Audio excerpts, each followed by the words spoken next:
First, I have a little commercial. If you get the Catholic New York at home, I urge you to turn to page 5, and you will see the Cardinal's response to a politician asking why Catholics are so hung up on abortion.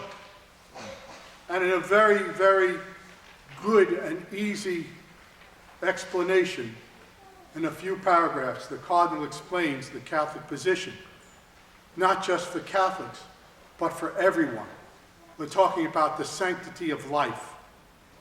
And this Friday is the sad anniversary, 48 years since the decision of the Supreme Court, Roe versus Wade, which allows for abortion on demand.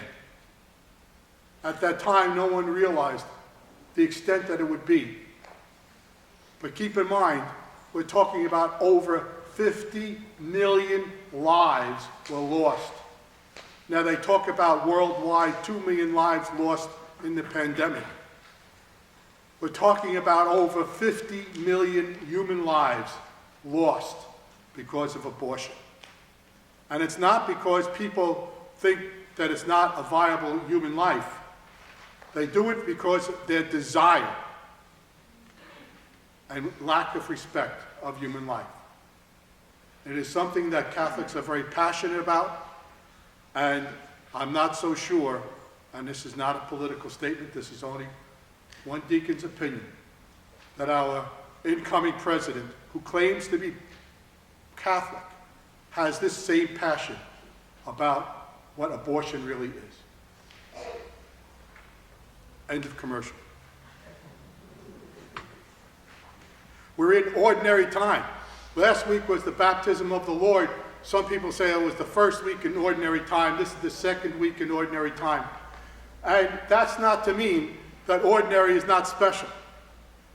Ordinary is in the same of numerical order. We're in numerical order. We're counting the Sundays. This is the second Sunday in numerical order. We're going to take this right up to the first week of Lent, which begins Ash Wednesday.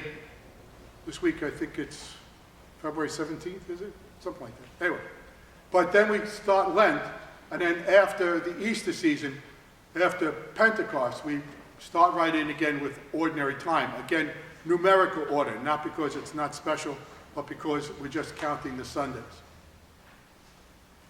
Today is a very special day in that it's Vocation Day. Now, many times we think of vocations to the priesthood, but we're talking about everyone's vocation.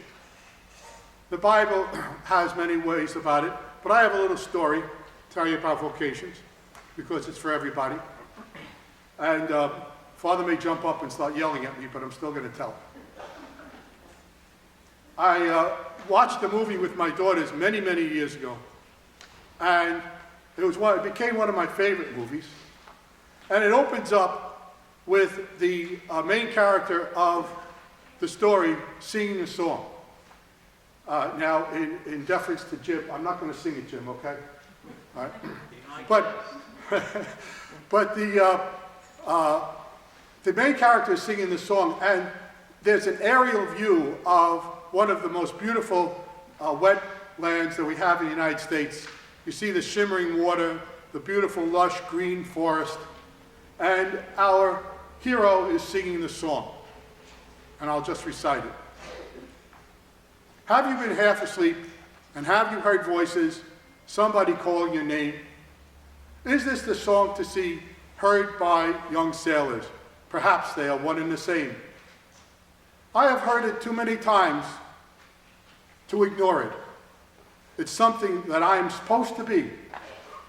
Someday we'll find it, the rainbow connection, the lovers, the dreamers, and me. That's right, the song is the Rainbow Connection. Our hero is Kermit the Frog, and this is the Muppet movie. And Kermit believes that he's being called to be a famous Hollywood star. And he and a bunch of other characters set off for Hollywood to search for their vocation, which they believe is a rich and famous contract as a Hollywood star. Wonderful vocation story. But the Bible, as I said, also talks about vocation.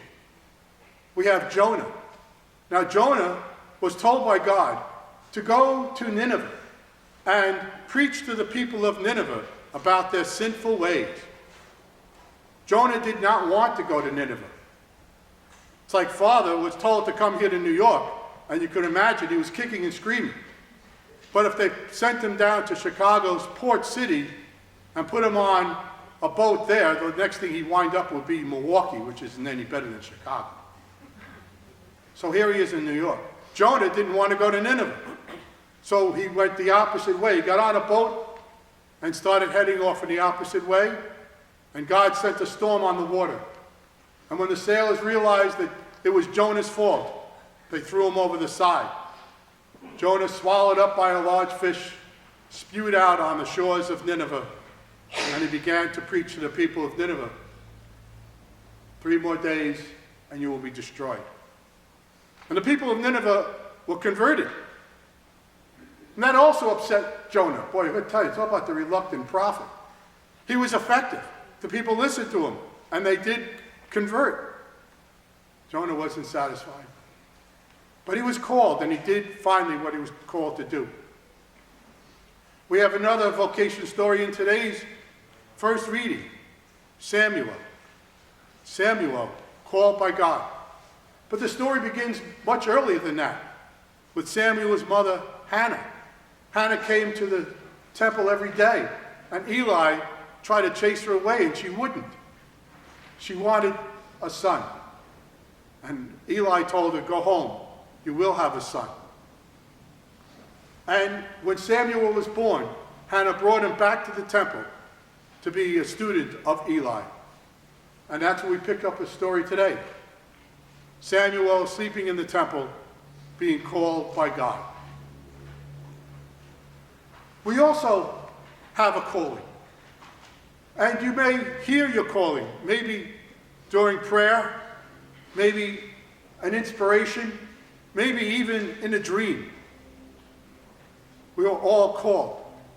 Sometimes the calling comes in our youth, sometimes as young adults, sometimes as adults, sometimes, that's right, in our wisdom years.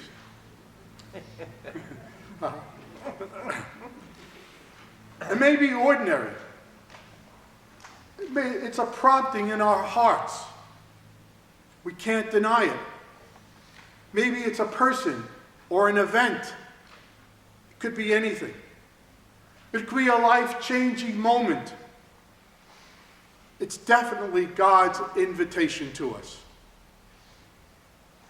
So we feel in the first reading, we actually hear God calling Samuel by name. Today's gospel, 2 disciples of John the Baptist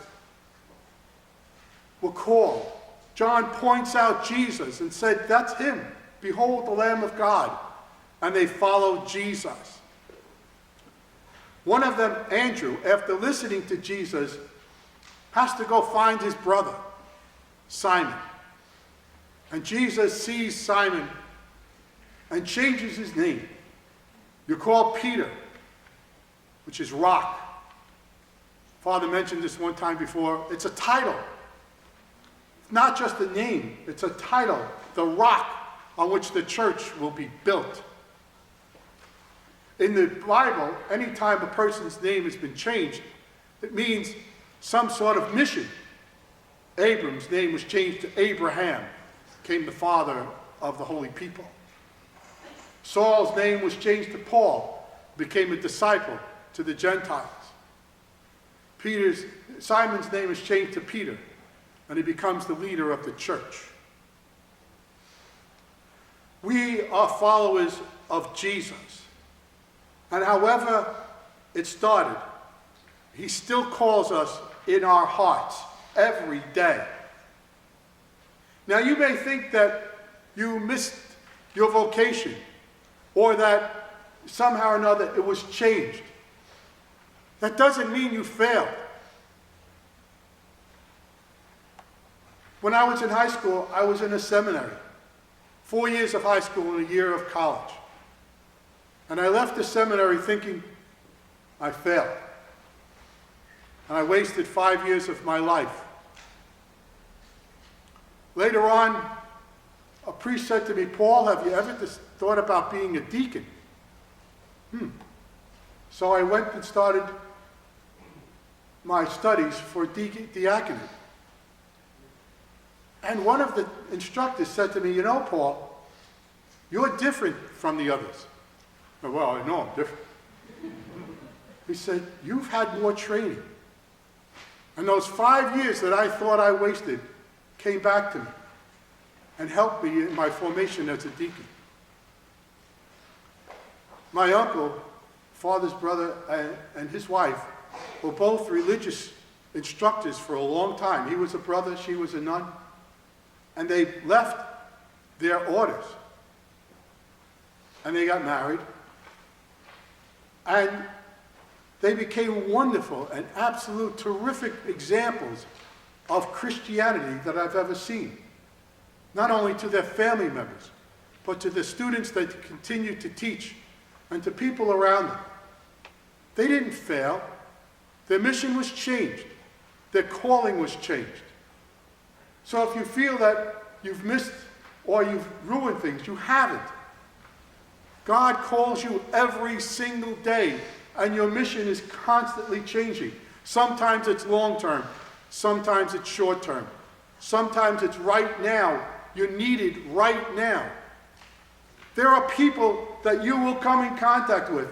I'll never meet. Father will never meet. The Cardinal will never meet. The Pope will never meet. You meet. And you're called to bring Christ to these people every single day. Your calling is there. Your vocation is real. It's a calling in your heart. It's a calling in your mind. It's an inspiration. Maybe it's a suggestion by someone else. But whatever it is, you are being called every single day.